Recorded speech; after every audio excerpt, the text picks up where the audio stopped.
नमस्कार साथियों, अखिलेश एजुकेशन में आपका स्वागत है। मैं राकेश। आज आप लोगों को इसके पहले अगले वीडियो में चित्रकला के बारे में बताया था। आज मैं चित्रकला का स्रोत के बारे में आपको बताएंगे। ठीक है, चित्रकला का स्रोत क्या है, कैसे इसकी क्या विशेषताएं हैं, क्या लक्षण है, क्यों है, किस प्रकार से है हुआ। चित्रकला के सूत्र क्या है? मार्केंड मुनि मतलब आचार्य मार्केंड मुनि द्वारा रचित यह विष्णु धर्मोत्तर पुराण के तृतीय खंड के अध्याय में 35 से लेकर 43 अध्याय तक चित्र सूत्रम का वर्णन किया गया। अर्थात चित्र के 9 अध्याय हैं। मतलब चित्र के कितने अध्याय हैं? 9 अध्याय में विभक्त किया गया है। इसमें महत्वपूर्ण चित्रकला विषयक है, सामग्री है, संकलन है, चित्र के आयाम है, प्रमाण है, सामान्य है, इस प्रकार के लक्षण हैं। भारतीय चित्रकला में आदि का स्रोत में क्या है, चित्र सूत्र में क्या बताया गया? मार्केंड मुनि द्वारा रचित ग्रंथ विष्णु धर्मोत्तर पुराण में तृतीय खंड में 45 से लेकर 43वें अध्याय तक चित्र सूत्रम का वर्णन किया गया। अर्थात चित्र सूत्र में 9 अध्यायों का वर्णन किया। जैसे टीजीटी में आपको पूछ दिया कितने अध्यायों का, मतलब चित्र सूत्र में कितने, मार्केंड मुनि के कितने अध्यायों का वर्णन किया गया, तो आप लोग सीधा बताएंगे 9 अध्यायों का वर्णन किया गया है, विभक्त किया गया है। इसमें महत्वपूर्ण क्या है? इसमें महत्वपूर्ण क्या है? चित्रकला है। चित्रकला विषय सामग्री महत्वपूर्ण है। चित्र में क्या क्या आयाम, मतलब चित्र में कैसे चित्र बनता है, आयाम है, प्रमाण है, सामान्य है, इस प्रकार के आकृति के लक्षण, मतलब इस प्रकार के बनते रहते हैं। आकृति के लक्षण क्या है? रंग है, रेखा है, रूप है, भाव है, चित्र है। मतलब क्या होता है? रंग का प्रयोग किया जाता है, रेखा का प्रयोग किया जाता है, रूप का प्रयोग किया जाता है, भाव का प्रयोग किया जाता है और चित्र का प्रयोग किया जाता है। इस प्रकार से मतलब भरत मुनि द्वारा रचित ग्रंथ में विष्णु धर्म पुराण में इस प्रकार के अध्याय का वर्णन किया गया है। विष्णु धर्म पुराण में नित्य, मतलब विष्णु धर्म पुराण में क्या है कि नित्य है, संगीत है, छंद शास्त्र है, व्याकरण है, वास्तु है, मूर्ति है आदि का विषय रूपक में चर्चा की गई है। ठीक है, ललित कला में जैसे नित्य है, संगीत है, कला में घनिष्ठ संबंध अधिक बल दिया गया है। मतलब क्या होता है? नित्य और संगीत और कला में अधिक बल दिया गया है। इसमें घनिष्ठ संबंध भी दर्शाया गया है। चित्र सूत्र में चित्रों का वर्गीकरण, अब हम आप लोगों को क्या बता रहे हैं? चित्र सूत्र में चित्रों का वर्गीकरण कैसे किया गया है, किस प्रकार से किया गया है। जैसे सत्य चित्र क्या होता है? सत्य चित्र में लोक जगत के सादृश्य पूर्ण कोमल, मतलब लोक जगत उस समय के में संसार में जिस प्रकार से सादृश्य पूर्ण कोमल प्रमाण तथा सुंदर आधार पर युक्त लंबे अंगों वाले चित्र सत्य माना गया। उस समय क्या होता है? सत्य चित्र में क्या होता है? पहला इसमें से चित्र सूत्र में चित्रों के का वर्गीकरण में पहला है सत्य चित्र। सत्य चित्र में क्या है? लोक जगत में सादृश्य पूर्ण कोमल प्रमाण, लोक जगत में उस समय के सादृश्य पूर्ण जो कोमलता का प्रमाण देते हुए अति सुंदर आधार पर युक्त लंबे अंगों वाले, मतलब लंबे शरीर, लंबे अंगों वाले चित्र का वर्णन किया गया और सत्य माना गया। वह चित्र क्या माना गया? सत्य चित्र माना गया है।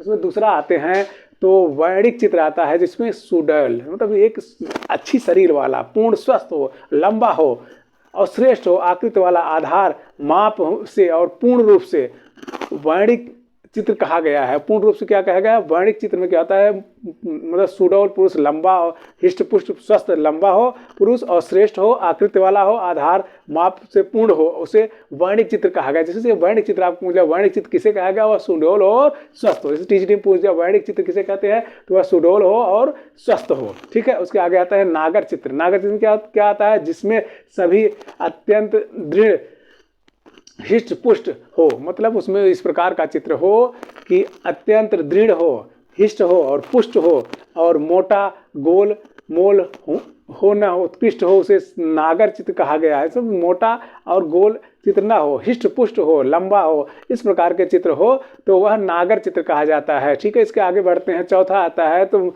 मिश्र चित्र। मतलब मिश्र चित्र में क्या अलंकरण किया गया? जैसे मालाओं का, जैसे माला होती है, माला में अनेक मालाओं से भी बनता है, जैसे अनेक उसमें छोटी छोटी मालाएं होती हैं, उससे मिलकर एक बड़ी माला बनता है। आभूषण से आभूषण बनाया जाता है, उसमें भी उस प्रकार से बनाया जाता है, पूर्ण चित्र माना जाता है। ठीक है, इसके आगे बढ़ते हैं तो चित्र सूत्र में शरीर के आधार पर पुरुषों के अंगों के आधार पर पुरुषों के 5 भेद बताए गए हैं। इससे आगे बढ़ते हैं तो पुरुष के अंगों के आधार पर कितने भेद बताए गए हैं? 5 भेद बताए गए हैं। पहला क्या है?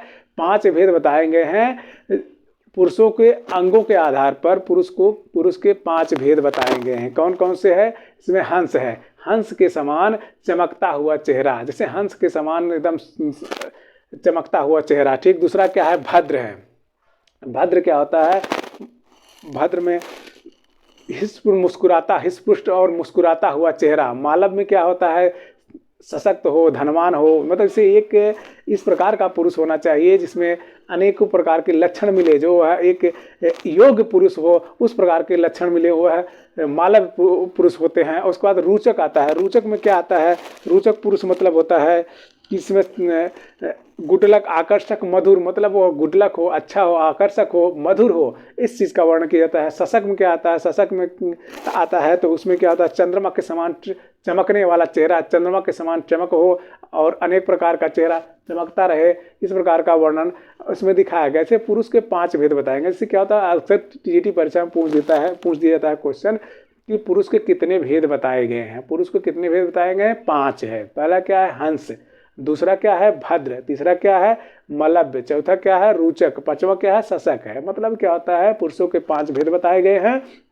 अक्सर आपको परीक्षा में टीचिंग में पूछा, चित्रसूत्र के शरीर के आधार पर पुरुषों के कितने भेद बताए गए हैं, तो कितने भेद बताए गए हैं, चित्रसूत्र के आधार पर पुरुषों के 5 भेद बताए गए हैं। कितने भेद बताए गए हैं, 5 भेद बताए गए हैं। इसी प्रकार से हम आगे बढ़ते हैं तो पुरुषों के 5 भेद बताए गए हैं। फिर और आगे बढ़ते हैं तो स्त्रियों के बारे में भी बताया गया। स्त्रियों के कितने अंगों को चित्रित किया गया, उसकी विधि क्या है, चरित्र क्या है, स्वभाव क्या है, अंकन क्या है, इस प्रकार से वर्णन किया गया। इससे क्या होता है, अक्सर पुरुषों के कितने भेद होते हैं, 5 होते हैं। स्त्रियों के कितने भेद होते हैं, 5 होते हैं। मतलब कितने भेद होते हैं, कितने बालों के कितने प्रकार होते हैं, ऐसे अनेक प्रकार के क्वेश्चन बनते रहते हैं। ठीक है, टीजीटी में अक्सर पूछा जाता रहता है। जैसे आपको पूछ दिया, भारतीय चित्रकला में मार्कंड मुनि रचित ग्रंथ क्या है। जैसे पूछ दिया, आचार्य मार्कंड मुनि द्वारा रचित ग्रंथ क्या है, तो आप लोग क्या बताएंगे, विष्णु धर्मो पुराण। क्या है, विष्णु धर्मो पुराण है, धर्मोत्तर। ठीक है, विष्णु धर्मोत्तर पुराण है। ठीक है, और उसके आगे बढ़ते हैं तो इसमें कितने से कितने अध्याय तक का वर्णन किया है। इसमें 35 से लेकर 43 अध्याय का वर्णन किया गया है। जैसे टीजीटी में पूछ दिया कितने अध्याय का, मतलब आचार्य भरत मुनि ने कितने अध्यायों का वर्णन किया, कितने अध्याय का वर्णन किया गया, 35 से लेकर 43 अध्याय का वर्णन किया गया है। ठीक है, इसके आगे बढ़ते हैं तो चित्रकला में कितने कितने अध्याय हैं, तो आप कितने अध्याय बताएंगे। जैसे चित्रकला में 9 अध्याय हैं। कितने अध्याय हैं, 9 अध्याय हैं। जैसे टीजीटी में पूछ दिया कि चित्रकला में कितने अध्याय हैं, तो 9 अध्याय हैं। ठीक है, उसमें 9 अध्यायों का वर्णन किया गया। फिर आगे बढ़ते हैं तो विष्णु धर्म पुराण में क्या क्या है, जैसे नृत्य है, संगीत है और छंद सात व्याकरण है आदि का वर्णन किया गया है, चर्चा की गई है। ललित कला जैसे क्या होता है, नृत्य है, संगीत है, कला है। ललित कला में क्या है, नृत्य संगीत कला का घनिष्ठ संबंध है। ठीक है, उसके आगे बढ़ते हैं तो सत्यचित्र। सत्यचित्र में क्या आता है, लोक जगत के सादृश्यपूर्ण और कोमलपूर्ण प्रमाण तथा सुंदर आधार से युक्त लंबे अंगों वाले चित्र का वर्णन किया। इससे क्या होता है, लोक जगत के उसमें सादृश्यपूर्ण, कोमल, प्रमाण वाले, सुंदर अंगों वाले चित्र का वर्णन किया गया है। वर्णिक चित्र क्या है, सुडोल और लंबा, पूर्ण रूप से स्वस्थ हो और इस प्रकार का चित्रण किया गया है।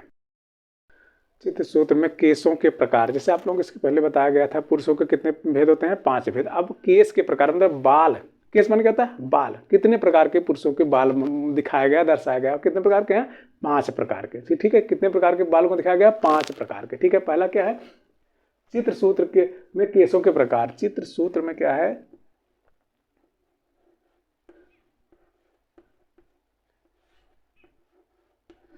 चित्र सूत्र में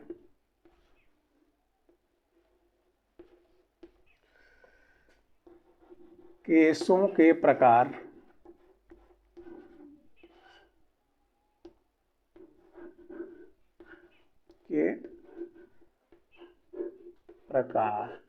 चित्र सूत्र में केसों के कितने प्रकार हैं, चित्र सूत्र में केसों के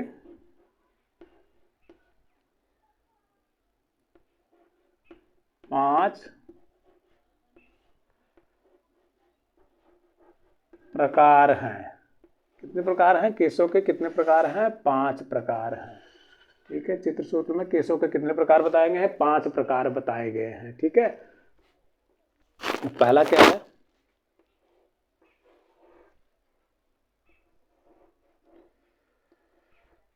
कुंतक। पहला क्या है, कुंतक। ठीक है, अब इसके बारे में आपको बता रहे हैं कुंतक क्या है।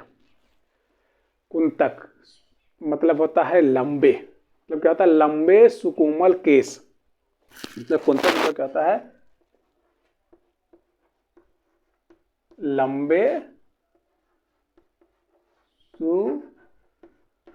सुकोमल, क्या होता है, लंबे सुकोमल बाल।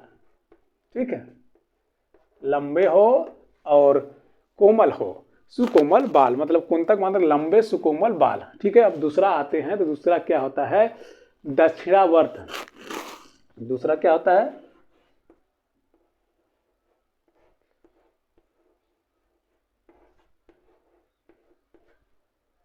दक्षिणावर्त।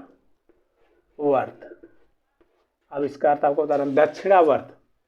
दूसरा क्या है, दक्षिणावर्त। दक्षिणावर्त मतलब क्या होता है, दाहिने तरफ, दाहिने तरफ मुड़े हुए केस। मतलब क्या होता है, इसका अर्थ होता है दक्षिणावर्त मतलब क्या होता है, दाहिने तरफ,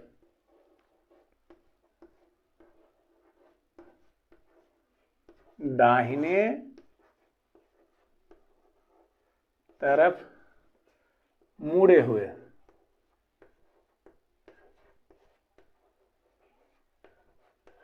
मुड़े हुए केस। केस मतलब बाल। दक्षिणावर्त माने क्या होता है, दाहिने तरफ मुड़े हुए केस। क्या होगा, केस होगा। ठीक, अब इसको हम मिटा देते हैं, फिर आगे जब बताते हैं आप लोग। दूसरा तक हो गया है। चित्रसूत्र के केसों के प्रकार है, 5 प्रकार है। पहला क्या है, कुंतक, लंबे सुकोमल बाल। दूसरा क्या है, दक्षिणावर्त, दाहिनी तरफ मुड़े हुए केस। ठीक है,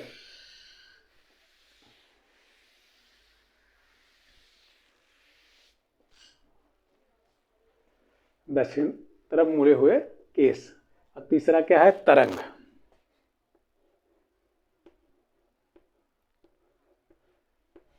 तीसरा क्या है, तरंग मतलब लहरदार। इससे क्या होता है, लहरदार।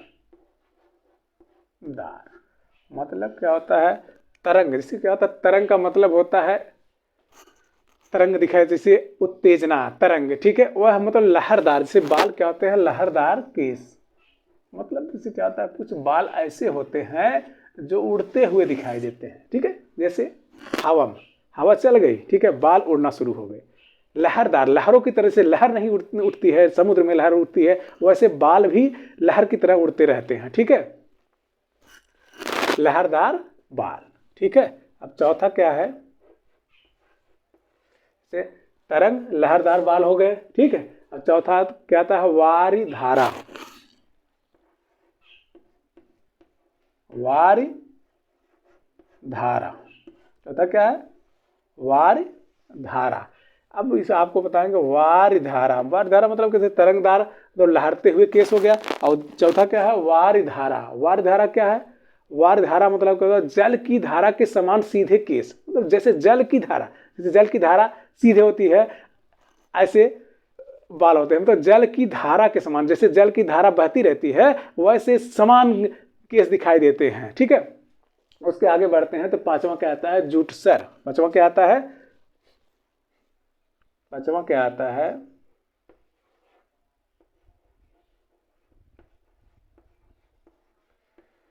जुटसर। जुटसर का जुटसर क्या होता है, जैसे जुटसर यह शब्द आ गया तो सोचने लगता है आदमी, जुटसर मतलब घने, बिखरे, मुड़े हुए केस। मतलब घने मतलब घुघराले, घने हुए बाल। ठीक है, कैसे घुघराले और घने हुए बाल और बिखरे हुए, मुड़े हुए केस। जैसे क्या होता है, बिखरे मुड़े हुए घुघराले बाल हो गए, इस प्रकार का वर्णन किया गया है। ठीक है, तो केसों के कितने प्रकार हैं, 5 प्रकार हैं। 5 प्रकार में क्या है, कुंतक केस क्या है, लंबे सुकोमल केस हो गए, लंबे और कोमल केस मतलब मुलायम केस। ठीक है, उसके आगे बढ़ते हैं। दूसरा क्या होता है, दक्षिणावर्त, दाहिने तरफ। मतलब दक्षिणावर्त क्या होता है, दाहिने तरफ मुड़े हुए केस, मतलब दाहिनी तरफ मुड़े हुए केस। ठीक है, दाहिनी तरफ से मुड़ बाल जो होते हैं वो दाहिनी तरफ मुड़े होते हैं, उसका वर्ण किया। जैसे तरंग। तीसरा क्या होता है, तरंग लहरदार, जैसे पानी की लहर की तरह ऊपर नीचे होता रहता है, उस प्रकार के लहरदार केस हो गए। ठीक है, चौथा क्या है, वारिधारा। मतलब धारा मतलब क्या होता है, जो एक धारा में बहता रहे, एक समान धारा में बहता रहे, सीधे केस मतलब एक समान धारा में बहने वाले सीधे केस। ठीक है, पांचवा आता है जुटसर। जुटसर क्या होता है, घने, बिखरे, मुड़े हुए केस, मतलब क्या जुटसर में क्या होता है, घने और बिखरे और मुड़े हुए केस। ठीक है, अब आप लोगों को क्या बता दिया गया, जैसे आप लोगों को क्वेश्चन टीजीटी में पूछ दिया, चित्रकला में चित्र सूत्र में केसों के कितने प्रकार बताएंगे, तो आप सीधे बताएंगे कि 5 प्रकार बताएंगे। तो उसमें बोल दिया तरंग, तरंग का मतलब क्या होता है, 4 क्वेश्चन आपको दे दिया उसमें तो आपको सीधे क्या करना है, लहरदार केस। ठीक है, क्या बताना है आपको, लहरदार। जैसे कुंतक माने क्या होता है, कुंतक केस का मतलब क्या होता है, लंबे सुकोमल केस। जैसे उसमें पूछ दिया कई, उसमें 4 दे दिया आपका, लहरदार और मुड़े हुए केस, जुटसर केस। तो आपको कुंतक का पूछ दिया तो लंबे और सुकोमल केस, क्या होता है, लंबे और सुकोमल केस आप बताएंगे। ठीक है, उसके आगे वारिधारा अगर आपको पूछ दिया तो जलधारा के समान सीधे, आप क्या बताएंगे, जलधारा के समान सीधे केस। अब जुटसर मतलब जैसे टीचर ने पूछ दिया जुटसर, जुटसर मतलब किस प्रकार के बाल होते हैं, तो घने बिखरे हुए मुड़े हुए केस को जुटसर कहते हैं। ठीक है, घने और बिखरे हुए और मुड़े हुए केस को जुटसर कहते हैं। ठीक है, ये हो गया आपको 5 केसों के प्रकार। ठीक है, अब इसके आगे आपको हम बताएंगे, जैसे इसके पहले मैंने आपको बताया 5 प्रकार के पुरुष। ठीक है, अब आपको हम बता रहे हैं 5 प्रकार के केसों के, केस कितने, 5 प्रकार के केस, बाल के बारे में बता दिया। अब हम आपको बताएंगे चित्रसूत्र के आधार पर नेत्रों के प्रकार। चित्रसूत्र के आधार पर नेत्रों के कितने प्रकार होते हैं, नेत्र। जैसे आप लोगों ने नेत्र, नेत्र शब्द आता है तो नेत्र मतलब आंख। ठीक है, नेत्र मतलब क्या होता है, आंख। जैसे आप लोगों ने अभी तक तो आप लोग देखे होंगे या पढ़े होंगे, वैसे तो संभवतः नहीं पढ़े होंगे, अगर पढ़े होंगे तो उसमें केसों के मतलब क्या होता है, नेत्रों के प्रकार। नेत्र किस प्रकार के होते हैं, कितने प्रकार के होते हैं नेत्र, चित्र सूत्र में, चित्र के सूत्र के आधार पर नेत्र कितने प्रकार के हैं, 5 प्रकार।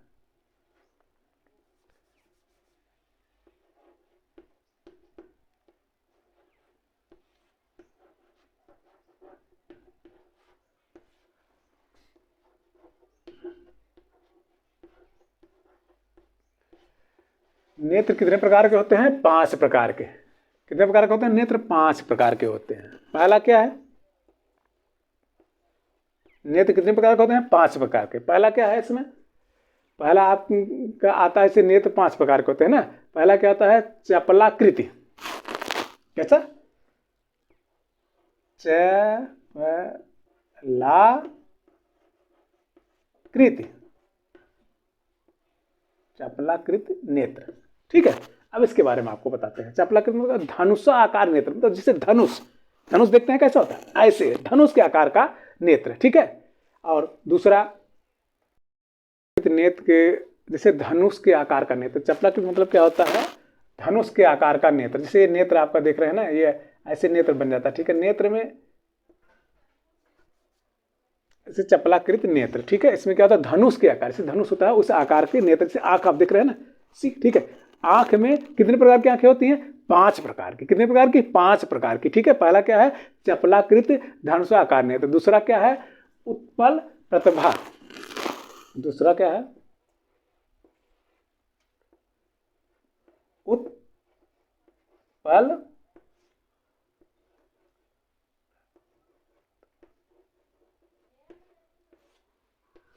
उत्पल प्रतिभा,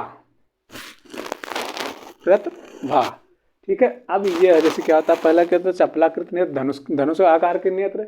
दूसरा क्या है, उत्पल प्रतिभा, नील कमल के समान, जैसे नील कमल के समान नेत्र। ठीक है, नील कमल के समान नेत्र।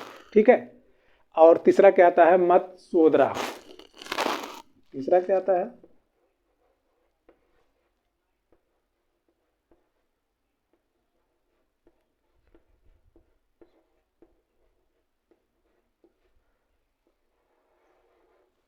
तीसरा क्या आता है, मत्स्योदरा। तीसरा क्या आता है, मत्स्योदरा। ठीक है, मछली के समान नेत्र। कैसा, मछली, जैसे मछली का चित्रण आप लोग देखते ही होंगे, मछली के समान नेत्र। ठीक है, मछली के समान नेत्र का वर्णन किया गया है। ठीक है, मछली के समान नेत्र। पद्म पत्र। चौथा क्या आता है,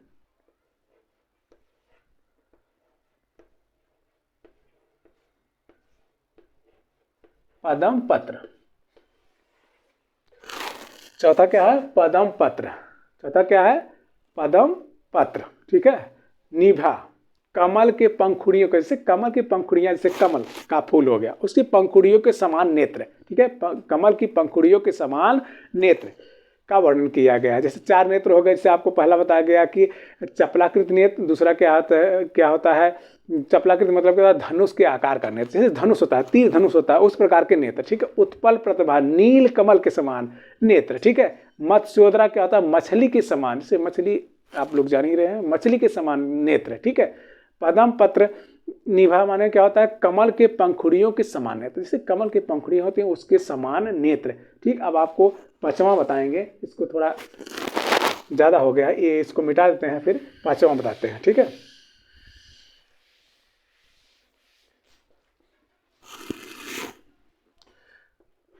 अब इसमें नेत्रों में लास्ट है 5वां। 5वां क्या है, 5वां आता है तो आप लोग 5वां में आप लोगों को हम समाकृति, 5वां क्या है,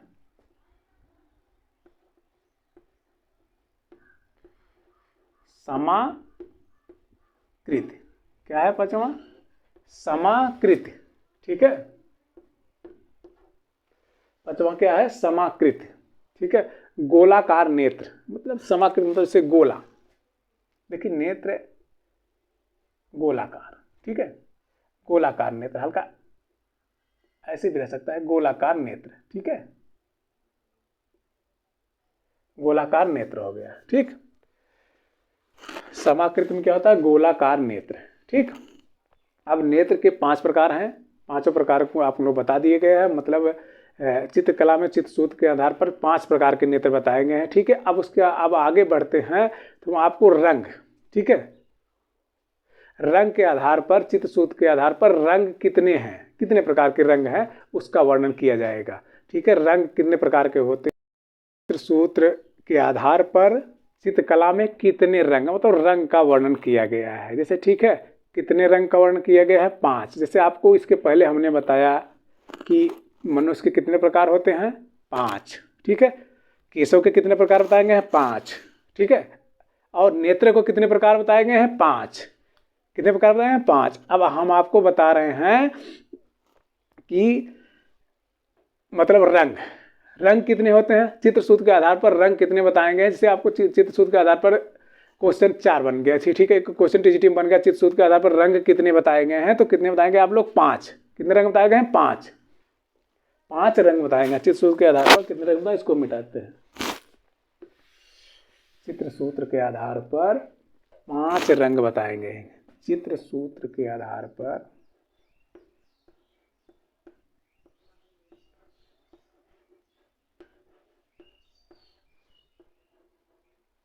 के आधार पर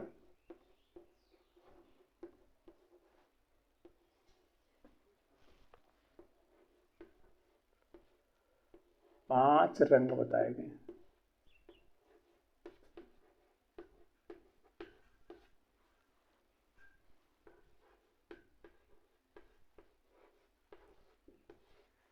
चित्रसूत्र के आधार पर कितने रंग बताए गए हैं, 5 रंग बताए गए हैं, ठीक है। चित्रसूत्र के आधार पर कितने रंग बताएंगे, से आपको टीटी में पूछ दिया, चित्रसूत्र के आधार पर कितने रंग बताए गए हैं, तो कितना बताएंगे आप, 5। पहला क्या है, श्वेत,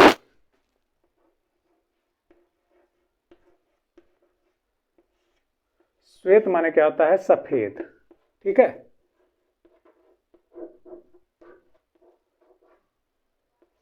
सफेद रंग, ठीक है। दूसरा क्या आता है, पहला चित्रसूत्र के आधार पर रंगों कितने भेद बताए गए हैं, 5 भेद बताए गए हैं। पहला क्या है, श्वेत है। दूसरा क्या है, पीत, पीत शब्द आता है, श्वेत माने सीधे आप समझ जाएंगे सफेद, ठीक है। अब पीत आता है तो क्या क्या समझेंगे आप लोग, सीधे से शब्दों में समझेंगे, पीला कलर, कौन सा कलर, पीला कलर। तीसरा क्या है,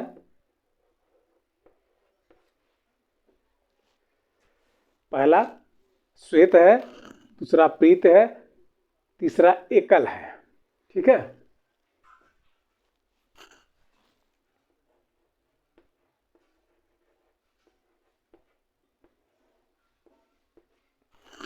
एकल रंग हो गया। ठीक है, अब इसके आगे बढ़ते हैं तो कृष्ण, कौन सा रंग है? कृष्ण। चौथा आता है तो यह कौन सा रंग है? कृष्ण रंग है, मतलब कि यह काला। ठीक, कौन सा रंग आता है? काला। ठीक है, उसके आगे बढ़ते हैं तो नील। पांचवा क्या आता है? नील। नील मतलब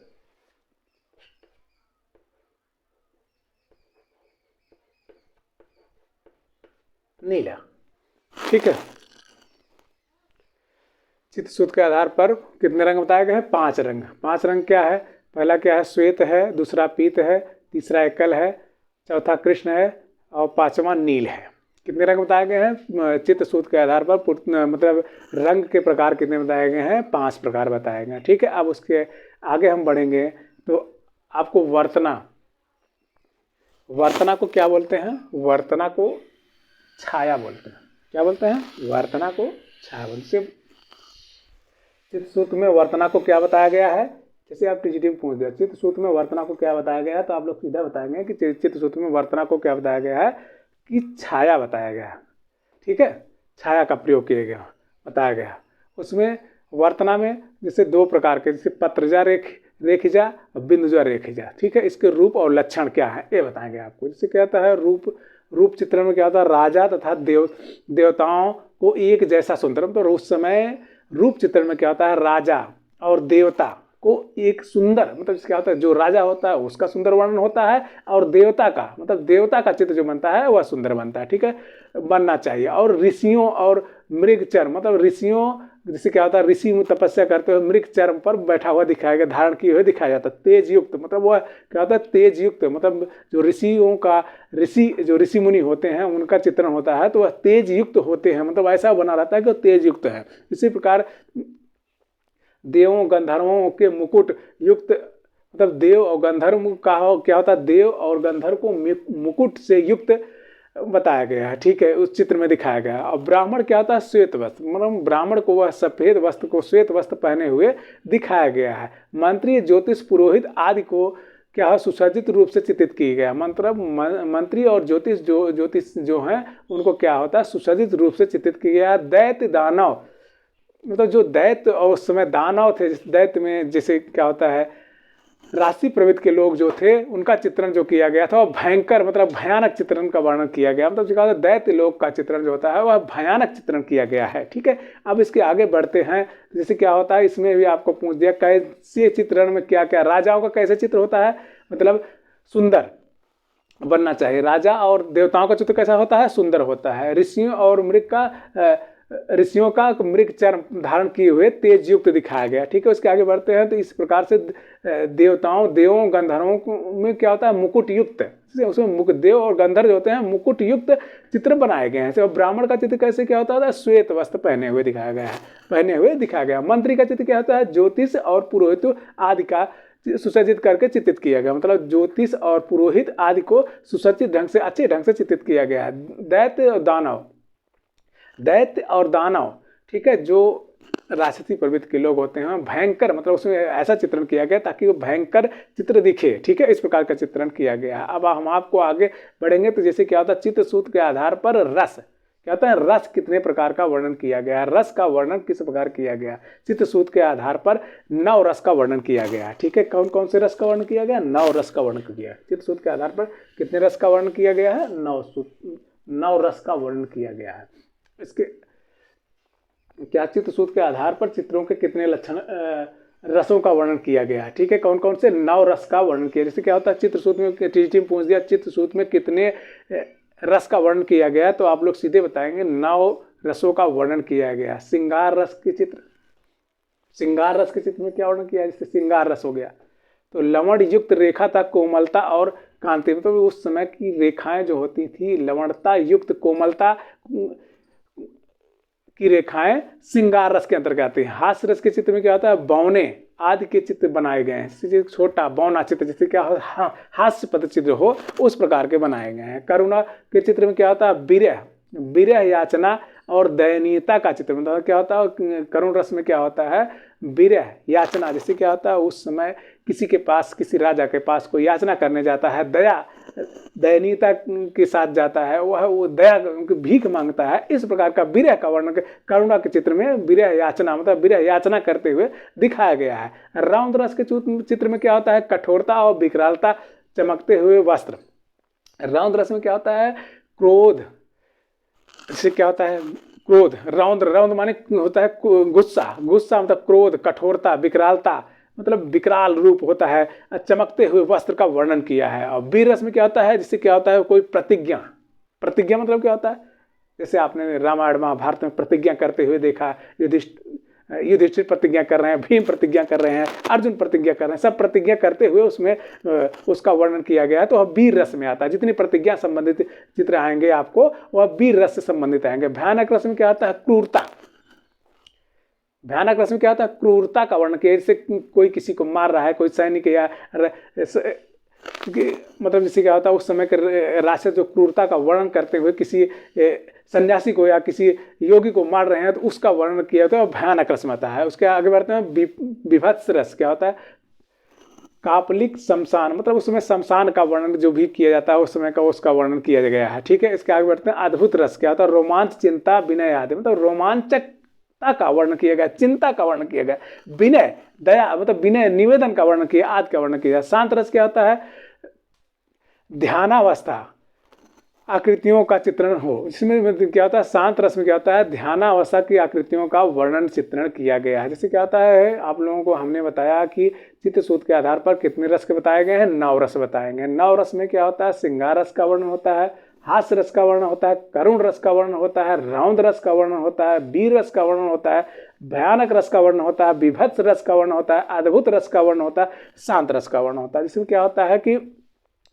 चित्रसूत्र के आधार पर मतलब 9 प्रकार के रस बताए गए हैं। ठीक है, इस प्रकार से हमको कितने रस बता दिए, 9 रस। इसके पहले हमने आपको क्या बताया था कि रंग के प्रकार, ठीक है, कितने प्रकार के रंग होते हैं। फिर उसके बाद बताया हमने नेत्र के प्रकार कितने होते हैं उसको बताया। फिर क्या होता है, केशों के प्रकार कितने होते हैं उसको बताया। और पुरुषों के कितने प्रकार होते हैं इसको बताया। इस प्रकार से पुरुष के कितने प्रकार होते हैं, ठीक है, केशों के कितने प्रकार होते हैं, नेत्र के कितने प्रकार होते हैं, और क्या होता है कि जैसे रंग कितने प्रकार के होते हैं उसको बताया, और रस कितने प्रकार के होते हैं उसको बताया। इस प्रकार से हमने हर चीज़ का वर्णन करते हुए आप लोगों को बता दिया। इसको ध्यान से समझिए, सुनिए, और इसको इस चैनल को आपको क्या बताया, नेत्रों के प्रकार, ठीक है, 5 प्रकार, और रंग का प्रकार बताया। अब आपको हम बताएंगे चित्र के लक्षण, मतलब चित्र के लक्षण क्या है, कैसे, जैसे किस समय में, किस शताब्दी में, किस समय की रचना काल में कैसे चित्र के लक्षण थे, क्या क्या इसके किस प्रकार से दिखाया गया है, उसमें क्या कहानियां हैं, कैसे कैसे चित्र के लक्षण बताए गए हैं। तो चित्र लक्षण में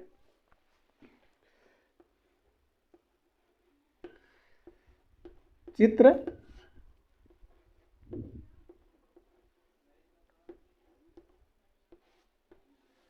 लक्षण क्या बताएंगे आपको हम, चित्र लक्षण लगभग इस ग्रंथ का रचना काल, मतलब चित्र लक्षण ग्रंथ का रचना काल क्या है, 500 ईस्वी से 200 ईस्वी पूर्व। क्या है, चित्र लक्षण के ग्रंथ की रचना काल है तो क्या होता है 500 ईस्वी से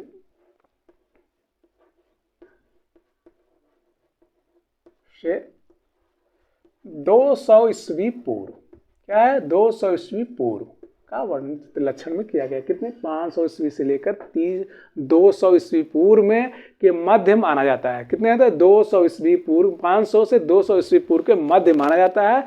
इसमें नग्नजीत द्वारा रचित चित्र लक्षण, मतलब नग्नजीत द्वारा रचित चित्र लक्षण, नग्नजीत का वर्णन अक्सर आपको टीजीटी में पूछा रहता है। नग्नजीत का मतलब कि नग्नजीत के बारे में पूछता रहता है। चित्र लक्षण की 6वीं 7वीं शताब्दी की प्रति तिब्बत से प्राप्त हुई थी। कहाँ से, तिब्बत, जैसे आपका नाम आएगा तो कुछ प्रतियां जो होती, एक प्रति जो थी तिब्बत से प्राप्त हुई थी, वह 6वीं और 7वीं शताब्दी की प्रति है जो तिब्बत से, तिब्बत मतलब इस समय चीन में है, ठीक है, तिब्बत से प्राप्त हुई, जो इस ग्रंथ का तिब्बती भाषा में अनुवाद किया गया। जो इस ग्रंथ का क्या है, तिब्बती भाषा में में इसका अनुवाद किया गया है। इसमें चित्रकला की उत्पत्ति के चित्र भेद, चित्र सामग्री आदि का विवेचन किया गया है। इसमें क्या होता है, मतलब भेद, चित्र आदि सामग्री का वर्णन विवेचना किया गया। यह ग्रंथ तिब्बत के तंजौर ग्रंथमाला से के अंतर्गत किया गया। यह क्या है,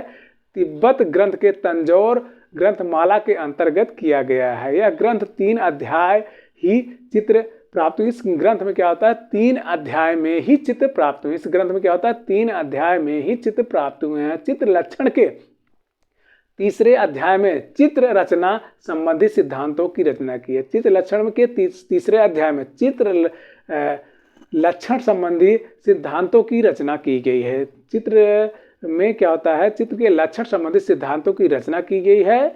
और क्या होता है, तिब्बती भाषा का ग्रंथ जो है वह 6वीं से 7वीं शताब्दी के एक प्रति जो तिब्बत से प्राप्त हुई है। कहाँ से प्राप्त हुई, जैसे कि आपको क्वेश्चन पूछ दिया गया कि चित्र लक्षण की रचना काल कितने समय में हुई थी, ठीक है, तो आप की मध्य मान जाते हैं 500 से 200 ईस्वी पूर्व आप लिखेंगे, ठीक है। उसके आगे पढ़ेंगे तो चित्र लक्षण में किसकी रचना की गई है, ठीक है, उसमें नग्रजीत का वर्णन किया गया है। यह किस शताब्दी के चित्र हैं, इसमें 6वीं और 7वीं शताब्दी के चित्र हैं। यह जैसे उसमें कुछ प्रति कहाँ से प्राप्त हुए थे, जैसे कुछ प्रति चीन के किस जगह से प्राप्त हुए, तो आप बताएंगे तिब्बत से प्राप्त हुई थी, जो ग्रंथ में तिब्बती भाषा में अनुवाद किया गया है, ठीक है। इसके आगे बढ़ते हैं तो हम क्या बताएंगे आपको, इस ग्रंथ में नेत्रों के आधार पर 5 वर्गों में विभाजित क्या होता है। आपको नेत्र के बारे में 5 नेत्र बताए थे, तो उसमें क्या होता है, धनुराकृत मतलब धनुष के समान नेत्र, मतलब भोग वृत्त का परिचय क्या होता है, धनुष के समान जो नेत्र होता है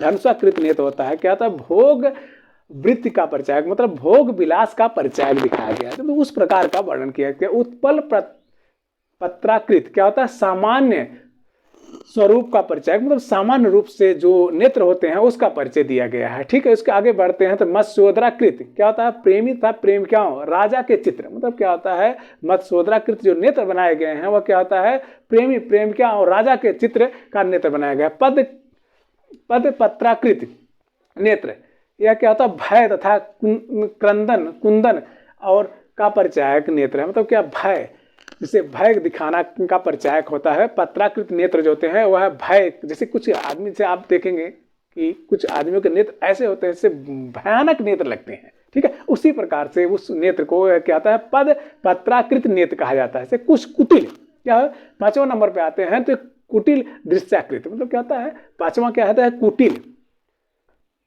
जो छल भरी आंखें, जैसे कुछ लोग कहते नहीं कि छल भरी आंखों से देखा उसने, ठीक है, दो किनारों पर चौड़े परंतु बीच में पतले छल तथा मोह के सूचक नेत्र होते हैं। क्या होता है, 5वां क्या होता है, छल और क्या होता है, मोह का रोचक सूचक नेत्र होता है। क्या होता है, कुटिल कितने जो होते हैं, छल और मोह का नेत्र होते हैं जो कुटिलाकृत होते हैं। जैसे आपको 5 प्रकार के नेत्र बताया कि धनुषाकृत नेत्र क्या होता है, भोग विलास वृत्त का परिचायक होता है।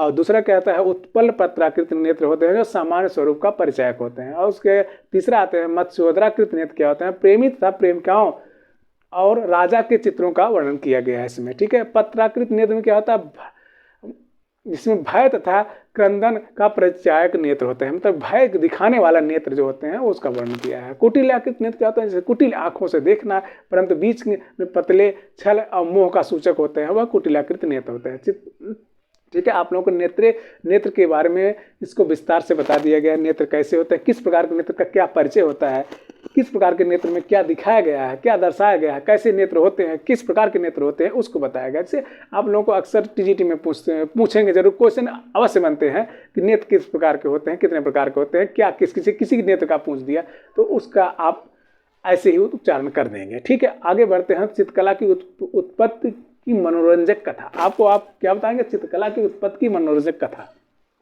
इसको मिटाते हैं, एक आपको मनोरंजक कथा सुनाते हैं चित्रकला की उत्पत्ति की, जहां से चित्रकला की उत्पत्ति मानी जाती है, ठीक है, यहीं से चित्रकला की उत्पत्ति मानी जाती है, यही चित्रकला के सूत्रधार हैं, ठीक है, यही कहानी के मेन भूमिका में यहीं से चित्रकला की उत्पत्ति मानी जाती है। चित्रकला की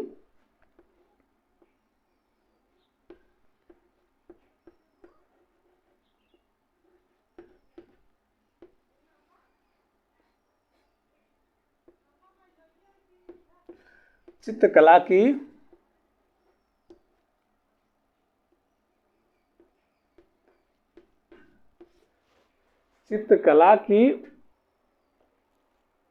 उत्पत्ति की मनोरंजक कथा।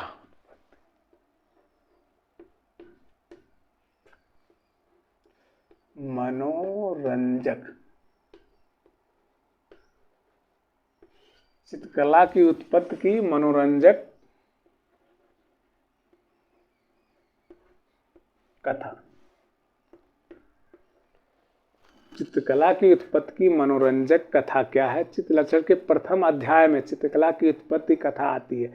चित्रकला के पहले अध्याय, मतलब जब चित्रकला की शुरुआत हुई है उसके पहले अध्याय में चित्रकला की उत्पत्ति की कथा आती है। क्या है? पूरा काल के में राजा भयजीत, मतलब पूरा काल में राजा भयजीत, ठीक, राजा भयजीत के राज्य में, जिससे क्या होता, पूरा काल के समय में चित्रकला की उत्पत्ति मानी जाती है। उस समय में राजा भयजीत, उस समय पूरा काल के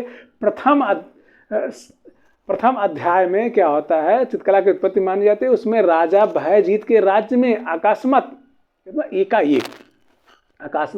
एकाएक एक ब्राह्मण पुत्र की मृत्यु हो जाती है। मतलब और उस समय राजा भयजीत थे, उनके राज्य में आकस्मिक एक ब्राह्मण पुत्र की मृत्यु हो जाती है। ठीक है, उसमें क्या होता है, एक ब्राह्मण पुत्र की मृत्यु हो जाती है और ब्राह्मण राजा के पास गया। ठीक है, क्या होता है, ब्राह्मण की मृत्यु हो जाती है, ब्राह्मण राजा के पास गया। ठीक है, जो ब्राह्मण क्या होता है, उस समय वहाँ के राजा भयजीत थे। ठीक है, भयजीत के राज्य में ब्राह्मण पुत्र की मृत्यु हो जाती है, ब्राह्मण राजा के पास जाते हैं और ब्राह्मण राजा के पास जाकर उनके पास गया और उसने राजा से प्रताड़ना की, मतलब उनसे विनती निवेदन किया कि आपके राज्य में मेरे पुत्र, मतलब एक ब्राह्मण पुत्र की मृत्यु जाती है, मेरे पुत्र की मृत्यु जाती है, अगर आप क्षत्रिय धर्म और ब्राह्मण में उसको विश्वास हो तो, मतलब वह कहता है कि अगर आप क्षत्रिय धर्म और ब्राह्मण में विश्वास हो तो उसके मृत पुत्र को जीवित कर दें।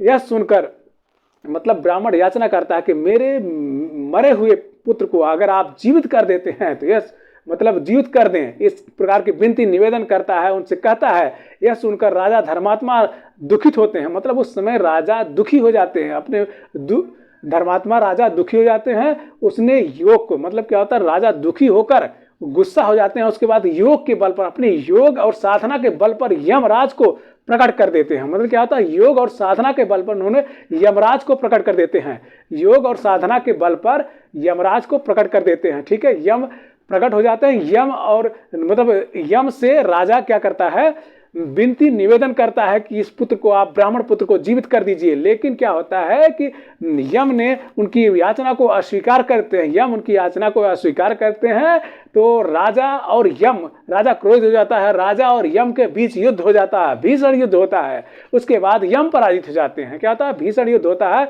यम पराजित हो जाते हैं।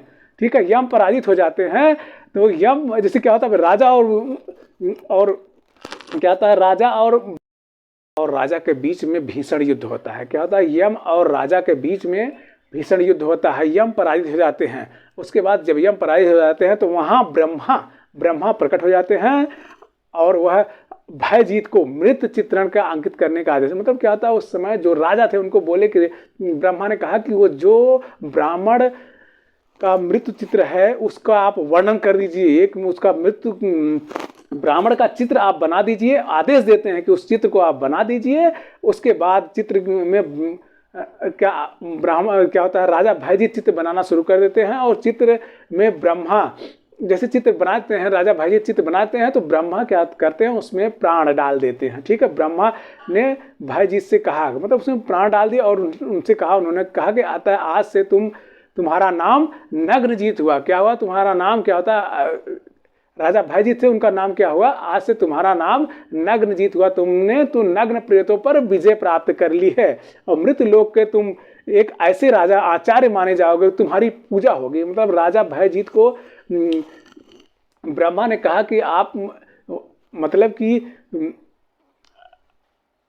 इन कलाओं के आचार्य माने जाओगे, आपकी पूजा होगी। ठीक है, इन कलाओं के आप आचार्य माने जाओगे, आपकी पूजा होगी और आप पूजा होगी। अब इसके आप आचार्य माने जाओगे, आपकी पूजा। मृत लोक में आपकी कलाओं का विशेष वर्णन किया जाएगा, जो कि वह कला के क्षेत्र में आपकी विशेष उपलब्धि होगी। आपको लोग राजा, मतलब राजा की तरह नहीं, आचार्य माने जाओगे। इसके मतलब कला के सबसे बड़े आचार्य माने जाओगे। इसकी